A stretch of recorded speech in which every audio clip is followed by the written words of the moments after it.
Olá, meu nome é Francis Lane e no vídeo de hoje eu estarei fazendo a resenha do livro Lolita, escrito por Vladimir. Mas antes de mais nada, eu queria dizer que aqui na descrição do vídeo eu vou deixar o link do meu Instagram, caso vocês queiram me seguir, fiquem à vontade.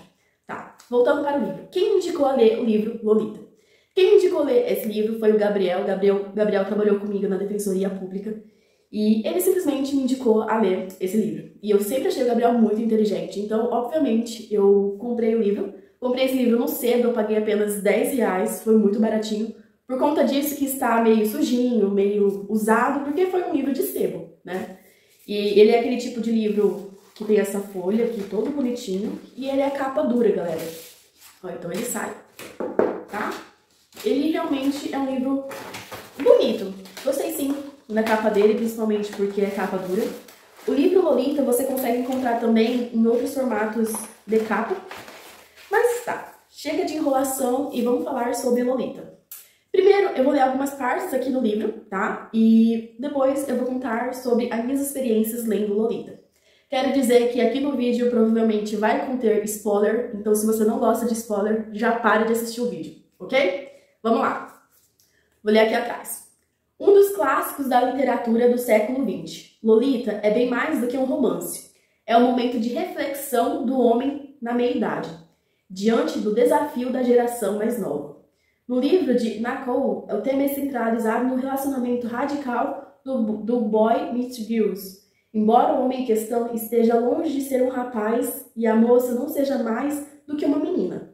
Suspeito de ser um livro fácil, destinado ao escândalo, Lolita logo se firmou como uma obra-prima, e foram muitos os que compraram, não apenas pela capacidade na penetração psicológica, mas no show da técnica e perfeição do estilo, a palavra justa no justo lugar da narrativa.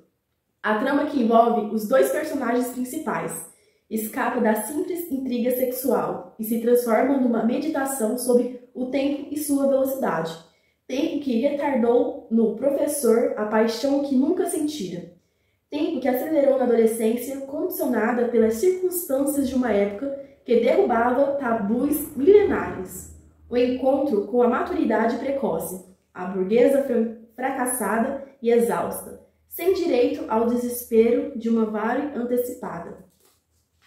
Aí, lendo aqui a orelha do livro, Lolita é uma das obras mais polêmicas da literatura contemporânea universal, muito arrojado para a moral vigente na época.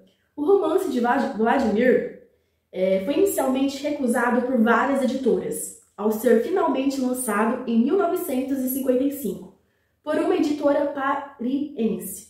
Gerou opiniões antagônicas. Houve quem definisse o livro como um dos melhores do ano. Houve quem o considerasse pornografia pura. Nos Estados Unidos, onde só se vira a ser publicado em 1958, rapidamente conquistou o tempo das listas de mais vendidos. Visto hoje, filtrado pelos anos e por uma verdadeira biblioteca de comentários e críticas, Lolita parece, sobretudo, uma apaixonada história de amor, escrita com elegante desespero. O protagonista é o obsessivo Hamlet, professor de meia-idade na cadeia à espera de um julgamento por homicídio. Ele narra, num misto de confissão, a memória, a irreprimível e desastrosa atração por Lolita, filha de 12 anos de sua senhoria. Escrito no estilo inabitável, mas não intraduzível. Como bem se verá, Lolita é uma obra-prima de literatura do século XX. Aqui se cruzam alguns dos temas clássicos da arte de todos os tempos: a paixão, a juventude, o amadurecimento, com questões mais típicas da nossa modernidade, como as prevalências eróticas e o exílio, que é uma questão tanto de geografia quanto da linguagem e do coração. E, lendo aqui no finalzinho da contracapa, Vladimir nasceu em 1899. O Vladimir é o escritor desse livro, tá, galera? Em São Petersburgo, Rússia, numa família de antiga aristocracia. Em 1919, a instabilidade produzida pela Revolução Bolchevique obriga a família a abandonar a nova União Soviética e ir para a Inglaterra. Estuda em Cambridge em 1922, licenciando-se em literatura russa e francesa. Em seguida, muda-se para Berlim, onde dá aulas de tênis e inicia sua produção literária. Em 1926, após publicar poemas e contos, lança seu primeiro romance. Depois de uma estadia em Paris, fugindo dos exércitos nazistas, chega em 1940 aos Estados Unidos, onde se dedica ao ensino de literatura russa em várias universidades, além de trabalhar no departamento de entomologia, o estudo dos insetos, em Harvard. A partir de 1958, o sucesso de seus livros lhe garante a dedicação a seus dois principais interesses, a literatura e os lepidopteros, cultivados nas montanhas da Suíça, até sua morte em 1977. Entre muitos outros livros, escreveu o romance Clean, Fogo Pálido e Coisas Transparentes, os contos reunidos em detalhes de um pôr do sol, a tradução magistral em 4 volumes de Eugene Honner, de Pink, uma biografia... enfim, galera, tem muita palavra difícil nesse livro, então é um livro que contém muitas palavras um pouco difíceis de pronunciar para mim. Mas enfim, vamos falar sobre o ponto de vista meu sobre esse livro. Bom, muitas pessoas amam o livro Lolita. E muitas pessoas odeiam o livro Lolita. Eu sou a pessoa que se enquadra no livro, nas pessoas que odeiam o livro Lolita. E sim, essa resenha vai ser um pouco difícil para mim, porque eu encontrei muita dificuldade lendo esse livro, tá? É uma forma de escrita muito boa, o escritor escreve muito bem, né? A forma como ele detalha os acontecimentos. Eu gosto, sim, muito da escrita do nosso escritor do livro. Bom, o livro vai contar a história de um cara que, de certo modo, ele está em um tribunal do júri, né? E ele está sendo julgado por alguma coisa que ele cometeu. Esse cara, galera, ele se muda para os Estados Unidos, né? Para dar aulas, porque ele é professor e escritor. E esse cara, conforme você vai lendo o livro, você percebe que ele tem muita lábia. Sabe aquela pessoa que sabe falar e se você não tomar cuidado, você vai cair na onda do modo que ele fala, sabe? Ele consegue te persuadir.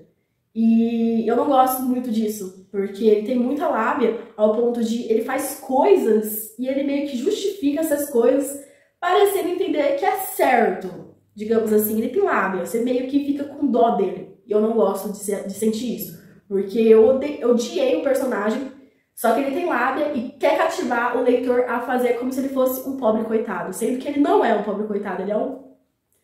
Não pode falar palavrão, né? Mas vamos prosseguindo. Então, ele se muda para os Estados Unidos, ele está procurando um lugar para poder estar morando. E aí é onde ele conhece a senhorita Reis, e essa senhorita Reis, na casa dela, tem um quarto vago onde ela está alugando para pessoas morar lá. E aí ele vai nesse lugar, nessa casa, e essa mulher mostra um tour pela casa inteira. E conforme ele vai vendo a casa, ele vai falando muita coisa ruim da senhorita Reis. Fala que a casa é nojenta, ela é uma porca. E só vai denigrindo a imagem da mulher. E ele vai falando também que ele sente que a mulher está sentindo uma certa atração sexual por ele. Tá gostando dele. Enfim, ele denigra a mulher, fala mal da casa dela. Até que, chegando no finalzinho do tour pela casa, ele está no jardim, até que ele conhece a Dolores, a filha da senhorita Reis, e ele acaba apelidando a menina pelo nome de Lolita. E, por mais que ele odiou aquela casa, aquela mulher e várias outras coisas, ele acaba aceitando ir morar naquela casa por conta da Lolita, uma menina de apenas 12 anos. Vamos lembrar disso, 12 anos a menina tem. E aí, história vem, história vai, ele acaba casando com a senhorita Reis apenas para ficar perto de Lolita, de 12 anos. Então ele acaba se tornando o padrasto de Lolita. E tá. E aí o escritor vai falando um pouquinho da história do nosso personagem, que quando ele era adolescente, ele tinha em torno de seus 13 anos, ele teve seu primeiro amor, uma menina aproximadamente da mesma idade dele, os dois jovenzinhos, que tiveram um romance muito bonito, muito especial, só que eles não puderam ficar juntos por conta dos pais da menina. E aí, depois de um tempo, ele descobre que o seu primeiro amor acabou morrendo e ele ficou meio que numa neura, uma doença, que ele começou a só sentir atração sexual por ninfetas. O que seria ninfetas? Ninfetas são aquelas pré-adolescentes, adolescentes, sei lá, de 12 anos e 15 no máximo, que eles sentem atração por essas meninas novas, que têm uma certa semelhança por conta do seu primeiro amor. Então é por isso que ele fica numa loucura pela Lolita e por várias outras meninas que acabam contando uma história que realmente ele só sente atração sexual por meninas de 12 anos, digamos assim. E ele é um cara, galera, que já tem 37 anos, sabe? 38. E ele só sente atração por meninas dessa idade, não sente por meninas da idade dele, por mulheres da idade dele, só por criança. E aí, história vai, história vem, a mãe de Lolita, a senhora Reis, acaba morrendo, e a Lolita acaba ficando meio que órfã, porque o pai dela não liga muito pra ela, e ela acaba ficando meio que órfã. Então ela só tem o padrasto, né, pra cuidar dela. E esse cara é o padrasto dela, onde ele abusa dela, ele droga ela, ele controla a vida dela de uma forma muito infernal, sabe? E ele tem relações com essa menina, e essa menina meio que aceita. Muita gente critica muito a Lolita, diz que ela é errada, que ela é a culpada, mas não, galera, ela não é a culpada. Eu acho abominável alguém pegar e falar e querer colocar toda a culpa na Lolita, sendo que o cara é um pedófilo, galera, é um pedófilo, é um doente mental. Foi difícil pra mim ler esse livro, é o que eu posso dizer. E aí, o escritor, ele escreve tão bem o livro que ele faz o leitor se sentar na cadeira do julgamento e julgar o nosso personagem. E o escritor escreve tão bem que eu fiquei com raiva dele, sabe? A forma como ele escreve. Eu fiquei com raiva desse livro. É isso que eu posso dizer sobre Lolita. Fiquei tão com raiva que eu acabei fazendo um post no Instagram falando que não foi uma leitura que me agradou, sabe? E aí a minha amiga Juliana, ela veio conversar comigo. E ela me passou um posicionamento que me fez repensar. Ela falou assim, Fran, leitura, muitas vezes, não é para ser prazerosa. Leitura é para te tirar do seu mundinho e fazer você parar e analisar que outros mundos existem. Mundos de pessoas doentes, galera. E eu realmente não entendi o que ela quis dizer. E esse livro faz você sair da sua zona de conforto e conhecer mentes de pessoas doentes. E analisar vários fatores, ver que realmente é um cara doente, pedófilo. E é isso, galera. Essa é a minha resenha. Eu não curti ler Lolita. Entendo que é um livro muito importante pela sua forma de escrever, pelo modo como o escritor escreve muito bem todos os fatos. Só que, mesmo sabendo que é um livro que te tira da zona do conforto, eu não gostei de ler e pretendo não ler livros desse tipo porque me deixa muito irritada, muito nervosa. Não é o tipo de leitura que eu gosto de ler. Mas, se você gosta de sair da sua zona de conforto, eu recomendo ler Lolita. É esse o vídeo de hoje, espero que vocês tenham gostado. Se gostou, dê um curtir pra me ajudar. Se ainda não é inscrito no canal, se inscreva, porque toda semana terá um vídeo novo. E é isso, galera. Tchau e até o próximo vídeo.